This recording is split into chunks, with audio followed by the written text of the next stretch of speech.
Hello friends, स्वागत है आपका अपने चैनल सिविल हेल्प में। तो इस वीडियो में हम बात करने वाले हैं बिहार पीआरडी का फॉर्म कैसे फिल करें। ठीक है, जो कि टेक्निकल असिस्टेंट का जो फॉर्म निकला है पंचायती राज डेवलपमेंट में, ठीक है, डिपार्टमेंट में, उसका आप फॉर्म कैसे फिल करोगे। फॉर्म फिलअप के बारे में हर एक चीज़ आपको बताएंगे। उस सबसे पहले आपको नोटिफिकेशन भी दिखाएंगे और ड्यूरिंग फॉर्म फिलिंग में किसी भी प्रकार का समस्या हो, जैसे इमेज अपलोड करना हो या डॉक्यूमेंट अपलोड करना हो, पीडीएफ बनाना हो, उसको अपलोड करना हो, कौन सा फॉर्मेट सही रहेगा, किस फॉर्मेट में मांगा है, उस फॉर्मेट में कैसे बनाएंगे, सब कुछ आपको लाइव आपको फिल करके बताऊंगा। और इसके लिए किसी आपको एसेट की ज़रूरत नहीं, जैसे लैपटॉप वगैरह, कंप्यूटर वगैरह की उसकी ज़रूरत नहीं। यदि आपके पास है तो अच्छा है, नहीं है तो भी आप अपने स्मार्टफोन से ही आप सारा फॉर्म फिलअप कर पाओगे। बस बने रहिए हमारे साथ। ठीक है, देखिए, फॉर्म अप्लाई करने के लिए आपको सिंपल से सबसे पहले हम इस वेबसाइट पर आना पड़ेगा, जिस वेबसाइट का में हम हैं। ठीक है, इसका लिंक हम आपको डिस्क्रिप्शन में दे देंगे। ठीक है, अगर देखो यहाँ पर डेट्स वगैरह की बात है तो फॉर्म स्टार्ट हुआ है, देखो 26 मई से स्टार्ट हुआ है। ठीक है, 25 जून तक फॉर्म भरा जाएगा, इस बात का ध्यान रखना। ठीक है, और रजिस्ट्रेशन के लिए हम आगे बढ़ेंगे, लेकिन उससे पहले नोटिफिकेशन देखें। यहाँ पर देखो पीआरटी के बारे में सारा नोटिफिकेशन दिया हुआ है। ठीक है, तो तकनीकी सहायक देखो, इसमें पोस्ट का नाम है टेक्निकल असिस्टेंट है। ठीक है, और जिलावार टोटल 942 वैकेंसी है, 27,000 आपका वेतन है। और देखो सबसे इंपॉर्टेंट चीज़, मान्यता प्राप्त पॉलिटेक्निक से सिविल इंजीनियरिंग में डिप्लोमा आपके पास होना चाहिए। यदि आपके पास है तो आप इसके लिए एलिजिबल होगे। ठीक है, और अगर बात करें, देखो सारी चीज़ आप संविदा पात्रता, ठीक है, आवेदक भारत का नागरिक वगैरह होना चाहिए, सब कुछ यहाँ पे देख सकते हो।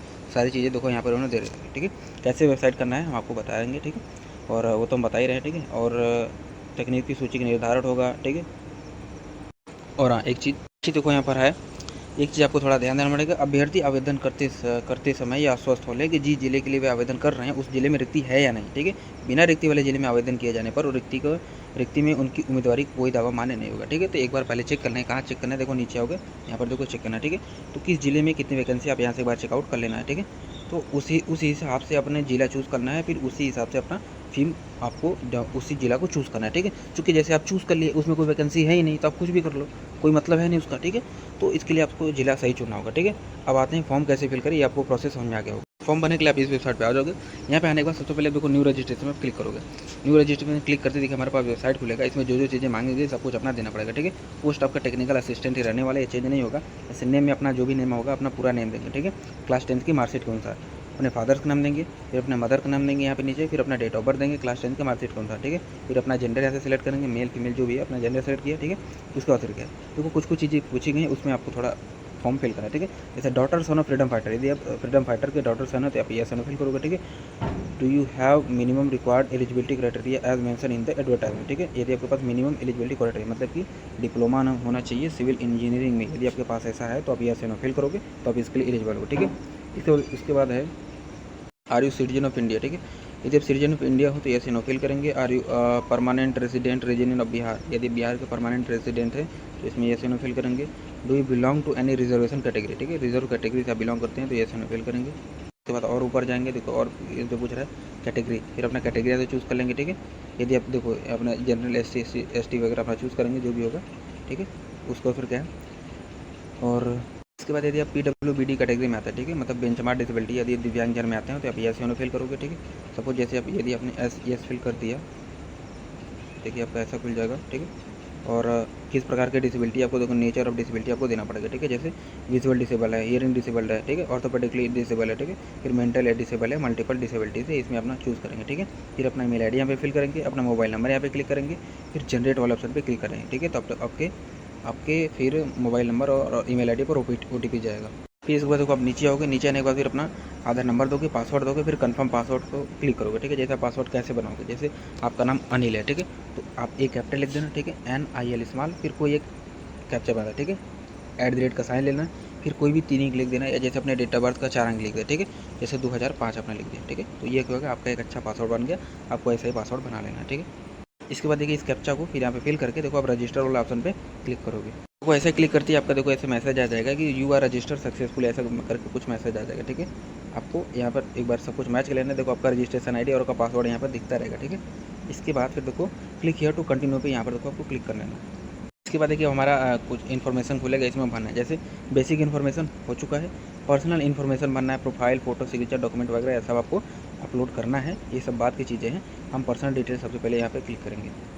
अब देखिए पर्सनल डिटेल हमारा खुल गया। अब इसमें सभी चीज़ें हमको आराम से भरना है, जैसे अभ्यर्थी का नाम वगैरह पहले से ही आया होगा। ठीक है, ये सब सारी चीज़ें पहले से ही भरी हुई आएंगी। ठीक है, अपना जेंडर अपना सेलेक्ट कर लेना है, यदि होगा अवेल तो। ठीक है, कैटेगरी वगैरह अपना पहले से ही आया होगा।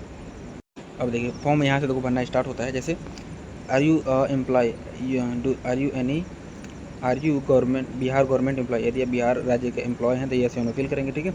अप्लाइंग फॉर डिस्ट्रिक्ट, आप किस डिस्ट्रिक्ट के लिए अप्लाई कर रहे हो उसका यहाँ पर नाम दोगे, ठीक है। अब उससे पहले आपको चेक कर लेना है कि उस डिस्ट्रिक्ट में वैकेंसी वगैरह है कि नहीं, ठीक है। उस डिस्ट्रिक्ट का नाम दे दिया, ठीक है।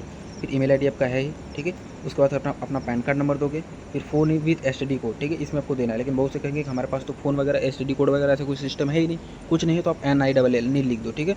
फिर डिस्ट्रिक्ट यहाँ पे फिल कर दो, जिस भी डिस्ट्रिक्ट हो। फिर पिन कोड यहाँ पे चूज़ करेंगे, ठीक है। फिर पिन कोड यहाँ पे डालेंगे, ठीक है, ठीक है ना।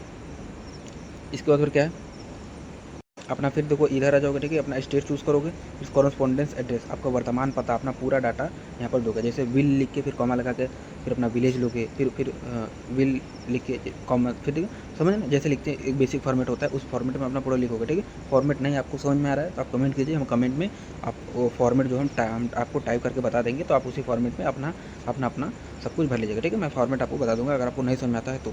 उसका फिर क्या है, परमानेंट एड्रेस का ये है, तो परमानेंट एड्रेस अपना पूरा परमानेंट एड्रेस दोगे। यदि जब दोनों सेम ही है तो देखो एक भर कर यहाँ पर टिक कर दोगे तो ऊपर वाला जो लिखा है नीचे वाला भर जाएगा, ठीक है। इसके बाद देखो क्या है, इसके बाद ये है कि अपना डिस्ट्रिक्ट वर्ग चूज़ कर लिया, ठीक है। कि आप बिहार राज्य के अधीन सरकारी पॉलिटेक्निक संस्थाओं में असैनिक डिप्लोमाधारी हैं, यदि हैं तो ये नो फिल करोगे, ठीक है। फिर अपना मैरिटल स्टेटस यहाँ पे दोगे, मैरिड हो अनमैरिड हो क्या। उसके बाद देखो एग्जाम, अब देखो एग्जाम पास डिटेल आपको देना पड़ेगा, ठीक है। जैसे क्या है, सबसे पहले मैट्रिक अपना डिटेल दोगे, कौन कौन से सब्जेक्ट है, सभी सब्जेक्ट को कॉमा लगा के अपना लिख देना, ठीक है। कॉमा लगाने से नहीं ले रहा है तो क्या करना, सिंपल सा, जैसे आप हिंदी लिखो, जैसे आप हिंदी हो गया, ठीक है, आपका हिंदी हो गया। फिर एक डैश खाली छोड़कर फिर इंग्लिश लिख दो, कुछ मत करो, एक स्थान खाली छोड़कर पूरा सब्जेक्ट लिख दो, ठीक है। तो इन दोनों में से कोई भी ले लिया तो दोनों भी आपका वैलिड हो जाएगा, ठीक है। इसके बाद देखो सब आपको क्या करना है, आपको अपना किस सेशन में आपने पास किया था, ठीक है, उसको देना है। इसके बाद फिर अपना ईयर ऑफ पासिंग देना है, किस बोर्ड या यूनिवर्सिटी को वो देना है, ठीक है। फिर मार्क्स या CGPA में आपके मार्कशीट में जो भी सिस्टम होगा उस वही वाला आपको मार्क्स देना है। यदि मार्क्स में है तो मार्क्स देना है, CGPA तो CGPA देना है, ठीक है। इसके बाद देखो क्या है, फुल मार्क्स यहाँ पे देना है, फिर उसका परसेंटेज यहाँ पे देना है, ठीक है।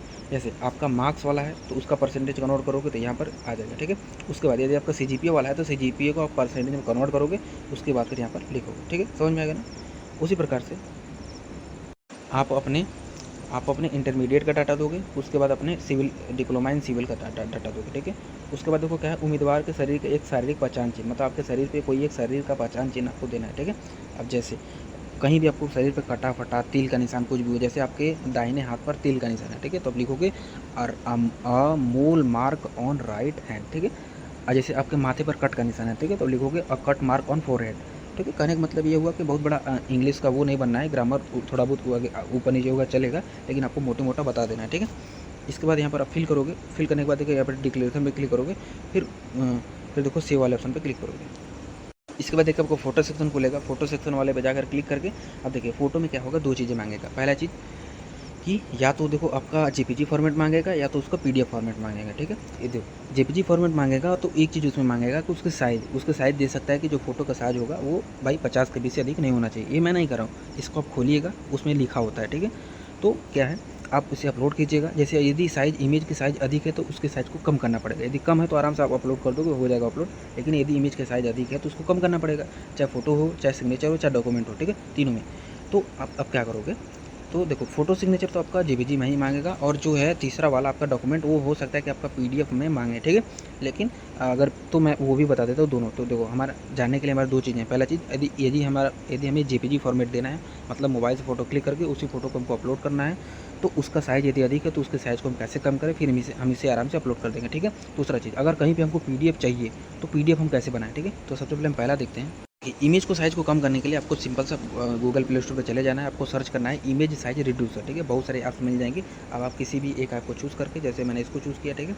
अब देखो इसके फीचर की अगर बात करें, कि इसका ये फीचर रहता है, इसमें देखो आप चूज़ फोटो, यहाँ पे देखो इसका कुछ ऐसा इंटरफेस दिखता है।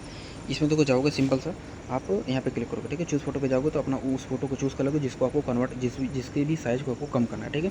फिर देखो यहाँ पर MB में जाओगे, जितने भी MB बोला, जैसे उसने बोला कि मैक्सिमम 50 KB का होना चाहिए, ठीक है। तो यहाँ पर 50 सेलेक्ट किया, MB से आपने KB सेलेक्ट किया, फिर कंप्रेस वाले पर क्लिक किया, तो ये जो आपका फोटो होगा वो 50 KB में कन्वर्ट हो जाएगा, ठीक है। तो आगे चल के अब देखो, अब कहीं भी अगर आपको इसकी ज़रूरत पड़ी कि नहीं फोटो का साइज़ यदि उसको कम करना है, तो ये आप इस विधि से कम करके उसे अपलोड कर दोगे, ठीक है। अब वैसे तो PDF मांगेगा नहीं, लेकिन अगर कहीं भी PDF मांगता है किसी इनमें से किसी भी डॉक्यूमेंट का यदि पीडीएफ मांगता है, ठीक है, इनमें से किसी भी एक डॉक्यूमेंट का आपका पीडीएफ मांगता है, देखो डॉक्यूमेंट आप यहाँ पे क्लिक करके अपना सारा डॉक्यूमेंट अपलोड करोगे, ठीक है। तो डॉक्यूमेंट अपलोड सेक्शन में क्या क्या बायोमेट्रिक का सर्टिफिकेट हो गया, ठीक है, सारे सर्टिफिकेट वगैरह यहाँ पर आपको अपलोड करने पड़ेंगे। आपकी ये दिखाएगा कि आप किस कैटेगरी से हो, ठीक है, सब तो आपके हिसाब से जो भी चीज़ें मांगा है वो आपको उसको अपलोड करना पड़ेगा, ठीक है। अब जैसे अब देखो इसमें क्या है कि पीडीएफ मांग सकता है, अगर उसने नॉर्मल जेपीजी मांगा है तो कोई दिक्कत नहीं, मोबाइल से कैमरा से फोटो क्लिक करो, आराम से उसे अपलोड कर दो। यदि साइज अधिक है तो उसके साइज को कम कर लो, जैसे मैंने बताया, ठीक है। लेकिन अगर उसने बोल दिया कि नहीं पीडीएफ चाहिए, तो पीडीएफ करने के लिए सिंपल सा गूगल पे जाओ, सर्च करो जेपीजी टू पीडीएफ सर्च करोगे, बहुत सारी वेबसाइट मिल जाएगी। पहला ही हमने खोल लिया, देखो इसका इंटरफेस में जाओगे, सेलेक्ट इमेज वाले सेलेक्ट जेपीजी इमेज पे आप क्लिक करोगे, ठीक है। यहाँ पे क्लिक करने के बाद फिर आपको क्या होगा, आप फाइल मैनेजर में चले जाओगे, उस इमेज को सेलेक्ट करोगे जिसको आपको पीडीएफ में कन्वर्ट करना है, ठीक है। पीडीएफ में अब सपोज आपने एक इमेज चूज़ किया, उसके बाद फिर कन्वर्ट टू पीडीएफ वाले ऑप्शन पे क्लिक करेंगे, फिर आपका जो भी इमेज होगा वो पीडीएफ में कन्वर्ट हो जाएगा। पीडीएफ में कन्वर्ट होने के बाद फिर आप उसे यहाँ पर आकर इसे वापस यहाँ पर अपलोड कर सकते हो, ठीक है। लेकिन ये तब करना है जब वो कहेगा पीडीएफ में अपलोड करिए तो, ठीक है। ये तो मैंने बता दिया कि भाई दो रास्ते हो सकते हैं, दोनों में से किसी न एक विधि से आपका पूरा फॉर्म आराम से फिल हो जाएगा, ठीक है। तो ये था छोटा प्रोसेस जिसमें मैंने आपको हर एक चीज़ करके बता दिया। इसके बाद देखो फिर फाइनलाइज एप्लीकेशन फॉर्म पे है, इसके बाद फिर आपका एप्लीकेशन फॉर्म का प्रिंट आउट निकलवा सकते हो सेव करने के बाद, ठीक है। तो ये था छोटा प्रोसेस जिसमें मैंने बताया भाई बिहार पीआरडी का ऑनलाइन फॉर्म कैसे फिल करें, कौन फिल कर सकता है, कौन कौन एलिजिबल कौन नहीं है, और अपनी तरफ से मैंने हर एक डाउट को क्लियर करने का प्रयास किया है, ठीक है।